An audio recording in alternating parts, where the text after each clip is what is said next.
Hello, this is Frances Herdis and welcome.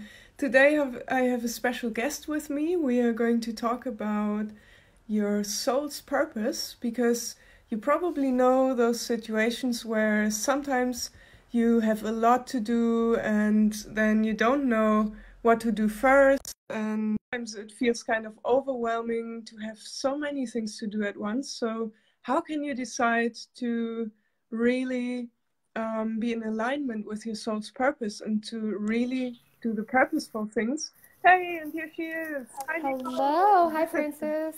So nice that you join us today. How are you? I'm so good. Thank you for having me. How are you? Yeah, I'm fine. I was just talking about the soul's purpose and that sometimes we have so many things on our list for the day to do, and how can we actually decide what's important and what's better to leave out. So, in your coachings, you often help people to find their soul's purpose and really act in accordance with that. So, do you have any inspirations what you start with them?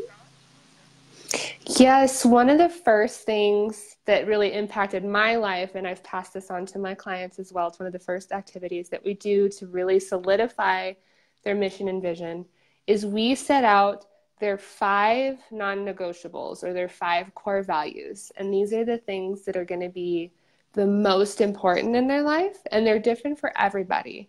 It could be things like your faith or your spirituality, your family, your friends, your finances, your health, your wellness, those kinds of things that no matter what happens, you're going to be adding values to those things every single day. And for me and for my clients as well, deciding on those non-negotiables really helped us find clarity in what's going to be the most important in our life. And it puts other things into perspective. So if we know that our health and wellness is non-negotiable, then we're not going to take on a job or take on responsibilities that are going to take away from our health and wellness. Yeah, that sounds very good. That's, for example, that can be if you train for a marathon, and that's very important for you.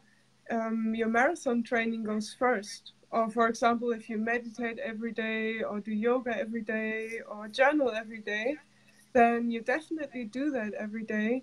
And everything that distracts you from that, you're just not going to do it, or you just schedule it for another time, or yeah, you always make room for the things you really commit to. So, That's very, very true. so how do you really find that something is aligned with your soul's purpose? So once you establish what's going to be the most important to you, you're going to find out that those are going to be the things that fuel why you do what you do, and they're going to fit right into your big vision for your life. So the next thing that I have my clients do is create a vision board or mood board, dream board, whatever you want to call it. But it's all the things that they want to accomplish. So it could be traveling, learning a new language, helping people, building a 6-figure, 7-figure business, all of those wonderful things that we want and desire, both material and non-material. For example, I would really like to have a really nice home, a new car, other things like that that may be on the more material side. But it's, spending time with my family, being able to homeschool children. These are the kinds of things that we want and desire. And we find that our core values fit right into those visions that we have for ourselves. So once we outline our core values and what we want to accomplish in our life, now we find that we have crystal clear clarity in what we're wanting to do, and then we can take action. I always say that your soul's passion is that thing that you would imagine doing even if you weren't getting paid for. But obviously, we want to find a way to monetize that so that we can make all of those dreams come true. Yeah, definitely. And it's also, I always feel the joy when I'm doing those things that really align with my soul, because it's a kind of spontaneous joy that just comes up, and it just feels playful. It doesn't feel like Mm-hmm. work, whatever I'm doing, whether I'm training for a marathon or doing something in my business or with my friends. The time just flies by, just like as we were children, we were playing and we didn't notice the time, and then it was time to go to bed again. And that's the feeling I would describe when I do something aligned with my soul's purpose. And Exactly.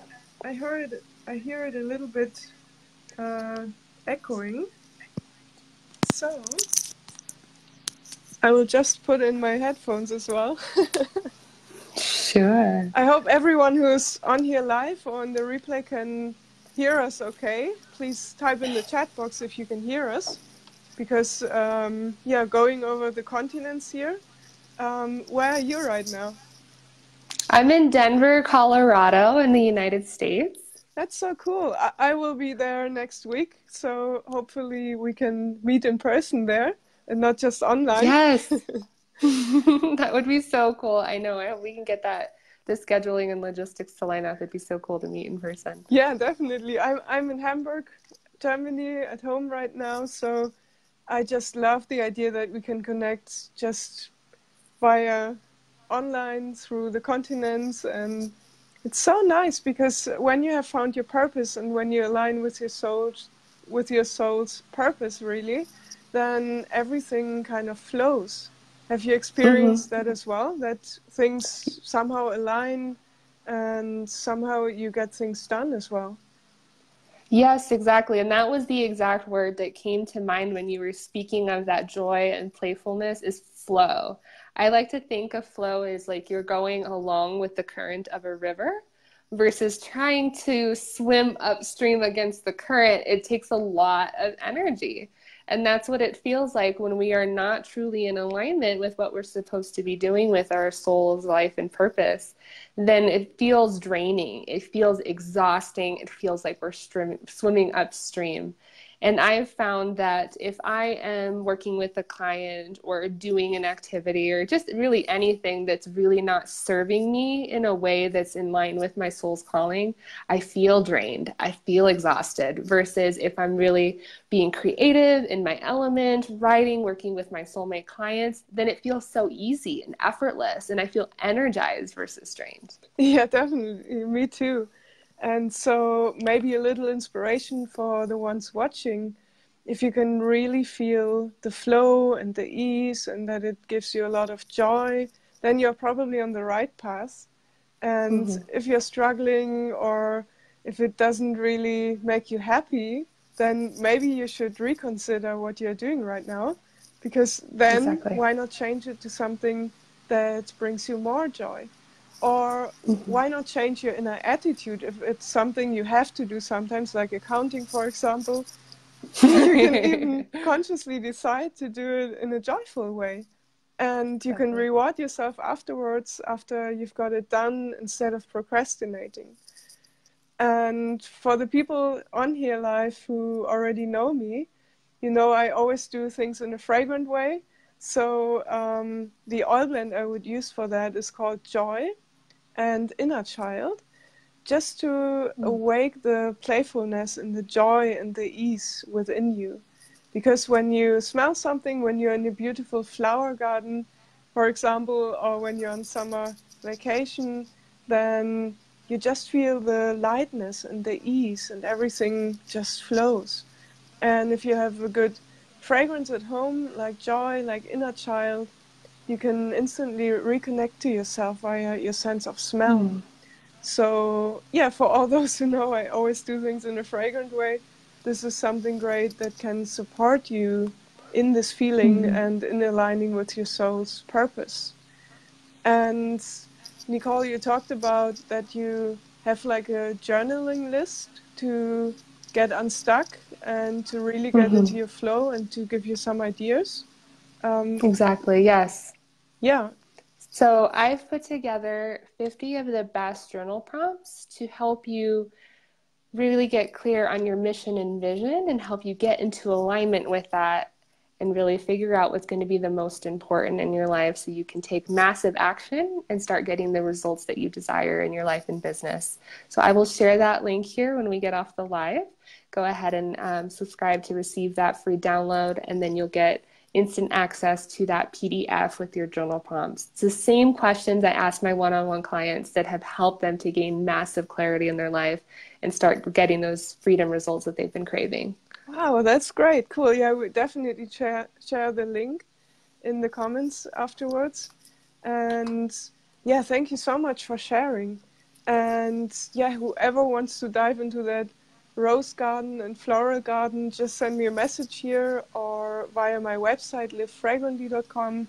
You also find inspirational videos about how to have more joy in your life, how to release stress, and how to really be in your flow state, in your peak state. And yeah, just go to livefragrantly.com for that. And Nicole, where do people find your website? Because you do some advanced things as well, just I going do. from that So list, from that first inspiration. hmm So you can find me at soulloving.com. That's SOULOVING.com. And you can see what other programs and services I offer to help you get in touch with your soul's calling and really make that happen. Oh, that's amazing. Thanks so much for sharing with us. Do you have any other inspirations you want to share right now? I do. I just want to leave you with one little nugget that's really been speaking to me, and I found it's been so impactful in the people that I've been sharing it with. And it's this idea that your soul is speaking to you, but are you listening? So you just want to get back in touch with that joy, get back with that inner child, as Frances mentioned, and listen to your soul. Well, thank you so much. And greetings to Denver. And Thank you. hopefully we'll meet. We'll make some room, we make some time. And yeah, I'm looking so forward to that. Greetings from Hamburg, and thank you so much. Thank you, Frances. Enjoy the rest of your day. You as Bye-bye. well. Bye bye.